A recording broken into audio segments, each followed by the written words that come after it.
Hi guys, welcome to my channel. Chalo revision kare. So last day we had gone through the phases of a compiler. Phases of a compiler consists of lexical analyzer, syntax analyzer, semantic analyzer, intermediate code generator, a code optimizer, code generator, and a machine dependent code generator, which is also optional. And after passing through all these phases, a character stream which was in our source program can be converted into a target machine code. And along with the phases of the compiler, we also have a symbol table. The symbol table, the repository kind of thing, which stores the lexical and stores the intermediate data from each and every phase and helps the other phases to access the data from the symbol table. Error table, that is the part of the compiler where all the errors are stored during the process of compilation. So till here we had studied last day. आज हम लोग पढ़ेंगे about an example on the phases of compiler. As you know that there are these phases, important phases in the compiler. तो हम लोग एक example के लिए ये लेते हैं position equals to initial plus rate into 60. Suppose ये हम लोग का कोड है. This is our code. Position is equal to initial plus rate into 60. Right. अब हम लोग क्या कर सकते हैं, इसको हम लोग लेक्सिकल एनालाइजर में डालेंगे फॉर कंपाइलेशन. क्या होने वाला है, ये जो पोजीशन है ये देखा जाएगा POSITION, ऐसा हर एक कैरेक्टर को पार्स किया जाएगा. जब भी ये एंड तक पहुंच रहा है तब इसको समझ आएगा कि ये तो ऐसा कोई कीवर्ड नहीं है, ऐसा कुछ स्टोर्ड तो हमारे पास नहीं है, but it is still matching the pattern of a variable. ठीक है. तो इसीलिए इसको एज अ वेरिएबल और एन आइडेंटिफायर स्टोर किया जाएगा. कैसे स्टोर करेंगे, पोजीशन को आईडी के हिसाब से स्टोर किया जाएगा एज अ टोकन. और ये जो 1 है, ये 1 देखिए सिंबल टेबल में 1 से पॉइंट किया गया है पोजीशन को. पॉइंट जो नंबर कर रहा है उस नंबर को हम लोग टोकन में यूटिलाइज कर लेंगे. ठीक है. लेक्सिकल एनालाइजर के पूरे काम के बारे में हम लोग नेक्स्ट वीडियो में बहुत अच्छे से पढ़ेंगे. अभी के लिए सिर्फ ये पूरा प्रोसेस को समझने के लिए फेजेस ऑफ कंपाइलर कैसे काम करता है to do the translation from source language to target language, ये हम लोग यहाँ पे क्लियरिफाई करने वाले हैं. ठीक है. तो अभी क्या हुआ, ऐसा हर एक जो टेक्स्ट के हिसाब से कैरेक्टर स्कैन करने के बाद जब भी हम लोग को एक पार्ट मिल रहा है, उस पार्ट को हम लोग पैटर्न मैच करने के बाद स्टोर कर रहे हैं सिंबल टेबल में. वहाँ से जो भी पॉइंट हो रहा है उसको हम लोग अगर वो आइडेंटिफायर या फिर वेरिएबल हुआ, उसको हम लोग आईडी के हिसाब से आईडी कॉमा उसका पॉइंटेड नंबर हम स्टोर कर रहे हैं to form a token. Like token will consist of a token name and a token type kind of thing होगा. ठीक है. तो ये जो आईडी है ये आइडेंटिफायर को सिंबलाइज करता है, जो समझा सकते हैं कि ये टाइप है, टोकन का टाइप है. और 1 तो पॉइंट कर रहा है पोजीशन को, जो एक्चुअल टोकन नेम है. सेकंड में हम लोग देख रहे हैं इक्वल टू है, जिसके लिए इक्वल टू ऐसे ही स्टोर किया जा रहा है एज एन असाइनमेंट ऑपरेटर, क्योंकि ये एक ऑपरेटर है. आगे जाएंगे तो आईडी 2 में स्टोर किया गया है. यहाँ पे सिंबल टेबल में इनिशियल, वही यहाँ पे 2 के हिसाब से आ रहा है. प्लस हम लोग का एडिशन ऑपरेटर है, जो वैसे ही एक स्टोर्ड वेरिएबल है जिसको पैटर्न मैच करने के बाद एडिशन ऑपरेटर के हिसाब से स्टोर किया जाएगा. आईडी कॉमा 3, जो 3 है हम लोग के रेट को स्टोर किया जा रहा है. फिर उसके बाद मल्टीप्लिकेशन साइन है और उसके बाद 60 जो एक नंबर है. तो यहाँ पे हम लोग ऐसे ही दिखाए हैं, ये एग्जाम्पल के तौर पे. ऐसा हम लोग स्टोर कर सकते हैं, नंबर कॉमा 60 ऐसा भी हो सकता है. वो हम लोग अच्छे से टोकन्स जब आइडेंटिफाई करेंगे लेक्सिकल एनालाइजर के बारे में पढ़ते हुए, वो हम लोग डिटेल्स में पढ़ेंगे. तो दिस इज़ बेसिक थिंग जो हुआ अभी लेक्सिकल एनालिसिस में। अब लेक्सिकल एनालिसिस ने क्या किया, एक स्ट्रीम ऑफ टोकन्स हम लोग को प्रोवाइड कर दिया। ये स्ट्रीम ऑफ टोकन्स है। अब ये जो स्ट्रीम ऑफ टोकन्स आया है इसको हम लोग भेज रहे हैं सिंटैक्स एनालाइजर में। याद आएगा आपको, लास्ट दिन हम लोग पढ़े थे लेक्सिकल एनालाइजर के बाद सिंटैक्स एनालाइजर काम करता है इन अ कंपाइलर। तो सिंटैक्स एनालाइजर अब क्या कर रहा है, यहाँ पे ग्रामर चेक कर रहा है, राइट। ग्रामर चेक करने के लिए क्या कर रहा है, हर एक नोड को एक ऐसा ऑपरेशन को हर एक नोड में डाला जा रहा है, मतलब इंटरनल नोड में। और लीफ नोड्स में क्या रहेगा, लीफ नोड्स में वो टोकन्स रहने वाले हैं जिसके ऊपर ऑपरेशन हो रहा है, और the parameters of the operation उसको हम लोग लीफ में स्टोर करते हैं। और ऑपरेशन जो होने वाला है, जैसे यहाँ पे असाइनमेंट होगा, यहाँ पे एडिशन होगा, यहाँ पे मल्टीप्लिकेशन होगा, उन सबको हम लोग रूट में रख रहे हैं, ठीक है। और this tree also symbolises the hierarchy symbolise करता है, मतलब प्रेसिडेंस। जो सबसे नीचे है, जो सबसे लीफ में है, उसको हम लोग सबसे ज़्यादा सबसे नीचे है उसका हम लोग प्रायोरिटी ज़्यादा करेंगे, क्योंकि ये कंप्लीट नहीं होगा तो इसका ऊपर वाला ऑपरेशन नहीं हो पाएगा, राइट। हम लोग जैसे ट्री ट्रैवर्सल के टाइम में जैसे करते हैं, that is the same thing followed over here. वैसे ही ट्री फॉलो हो रहा है। And this is basically use for grammar checking, ताकि हम लोग ये बता सकते हैं कि ये मल्टीप्लिकेशन हुआ, फिर एडिशन हुआ, फिर असाइनमेंट हो रहा है।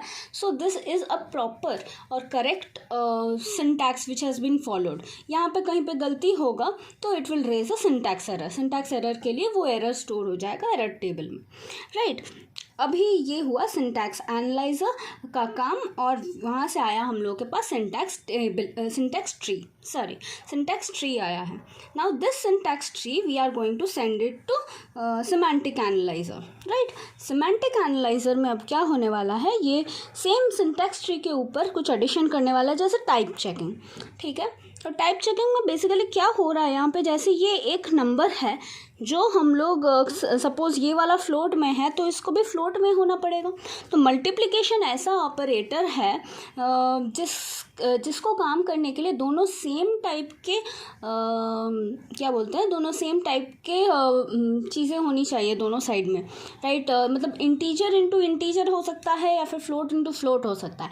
इंटीजर इंटू फ्लोट नहीं हो पाएगा, या फिर फ्लोट इंटू इंटीजर नहीं हो पाएगा।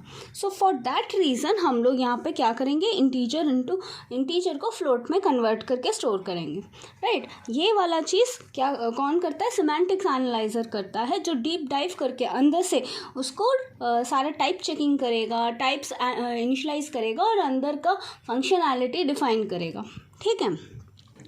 ये जो सिंटैक्स ट्री हम लोग का निकला है आफ्टर सिमेंटिक एनालिसिस, यहाँ पे हम लोग करेंगे इंटरमीडिएट कोड जनरेशन, ठीक है। ये जो ट्री बना है इसको अभी हम लोग 3 एड्रेस कोड में कन्वर्ट करेंगे, जहाँ पे हर एक टेम्पररी वेरिएबल में हर एक स्टेप्स को हम लोग स्टोर करेंगे in a form of instructions. These instructions will be quite close to the machine language, right. Machine language जिस मशीन पे हम लोग काम कर रहे हैं, और we can say it is much more closer to assembly level language, right. तो वैसे ही हम लोग टेम्पररी वेरिएबल्स में स्टोर करते रहेंगे so that this can be utilised.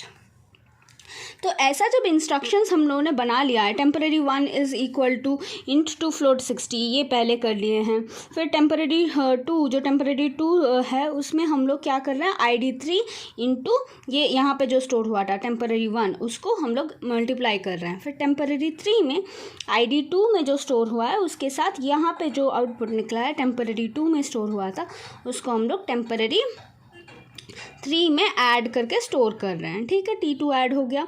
फिर ID1 में डायरेक्ट यहाँ पे जो भी असाइनमेंट हो रहा है इन दोनों का वेरिएबल इस साइड के ट्री का वेरिएबल उसको हम लोग ऐड करके उसको हम लोग फाइनली स्टोर कर रहे हैं ID1 में टेम्पररी 3 के हिसाब से, ठीक है। ये जब हम लोग का हो गया, अब क्या कर रहे हैं, कोड ऑप्टिमाइजेशन कर रहे हैं। ये एक ऑप्शनल फेज है जो बेसिकली यूज़ होता है to decrease the lines of code, complexity कम करने के लिए ये यूज़ होता है।